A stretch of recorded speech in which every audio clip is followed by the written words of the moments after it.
പട്ടാമ്പി ടൗണിലെ റോഡ് നവീകരണത്തിന്റെ ഭാഗമായിട്ടുള്ള റബ്ബറൈസിംഗ് പ്രവൃത്തികൾ അവസാന ഘട്ടത്തിൽ. പകൽ സമയങ്ങളിലും പ്രവൃത്തികൾ പുരോഗമിക്കുന്നു. പട്ടാമ്പി നിള ആശുപത്രി മുതൽ ഷൊർണൂർ IPT കോളേജ് വരെയുള്ള പാതയുടെ നവീകരണമാണ് അവസാന ഘട്ടത്തിലേക്ക് നീങ്ങുന്നത്. ഇതിന്റെ ഭാഗമായി പട്ടാമ്പി ടൗണിൽ കഴിഞ്ഞ ദിവസം രാത്രി മുതൽ റബ്ബറൈസിംഗ് പ്രവൃത്തികൾ വീണ്ടും പുനരാരംഭിച്ചു. രാത്രി ഗതാഗത നിയന്ത്രണം ഏർപ്പെടുത്തിയാണ് പ്രവൃത്തികൾ നടത്തുന്നത്. ഇന്ന് രാത്രിയും ഗതാഗത നിയന്ത്രണം ഏർപ്പെടുത്തിയിട്ടുണ്ട്. രാത്രി 9 മണി മുതൽ രാവിലെ 9 മണി വരെയാണ് ഗതാഗത നിയന്ത്രണം ഏർപ്പെടുത്തിയിരിക്കുന്നത്. അതേസമയം പകൽ വേളയിലും ബുധനാഴ്ച ടൗണിലെ റബ്ബറൈസിംഗ് പ്രവൃത്തികൾ പുരോഗമിക്കുന്നുണ്ട്.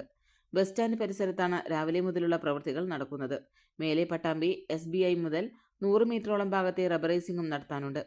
ഇത് ഇന്ന് രാത്രിയോടെ പൂർത്തിയാക്കും. കമാനം മുതൽ ബസ് സ്റ്റാൻഡ് വരെയുള്ള ഭാഗത്തെ റബ്ബറൈസിംഗും പൂർത്തിയായിട്ടുണ്ട്. നാളത്തേക്ക് കൂടി പള്ളിപ്പുറം റോഡിലെ മാർക്കറ്റ് വരെയുള്ള ഭാഗത്തെ റബ്ബറൈസിംഗ് പ്രവൃത്തികൾ പൂർത്തിയാക്കാനായാണ് ലക്ഷ്യം. തുടർന്ന് നിള ആശുപത്രി വരെയുള്ള 300 മീറ്ററോളം വരുന്ന പാത കൂടിയാണ് റബ്ബറൈസിംഗ് ചെയ്യാനുണ്ടാകുക.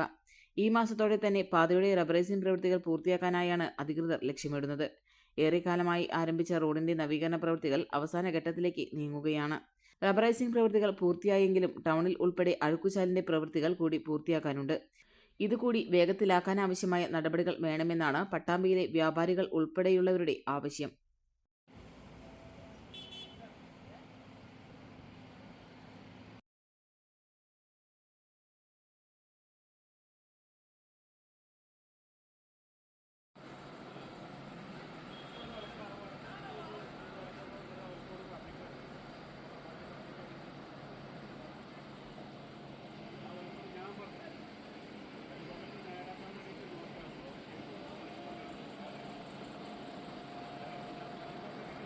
പെണ്ണ് കുതിക്കും പെണ്ണിനെ കുതിപ്പിക്കുന്ന കനക ഘടകാഭരണങ്ങളുടെ കമനീയ ശേഖരവുമായി പട്ടാമ്പി പട്ടണത്തിന്റെ കനക കൊട്ടാരം Manukkas gold and diamonds, Manukkas tower, railway over ബ്രിഡ്ജിന് സമീപം മെയിൻ റോഡ്, പട്ടാമ്പി.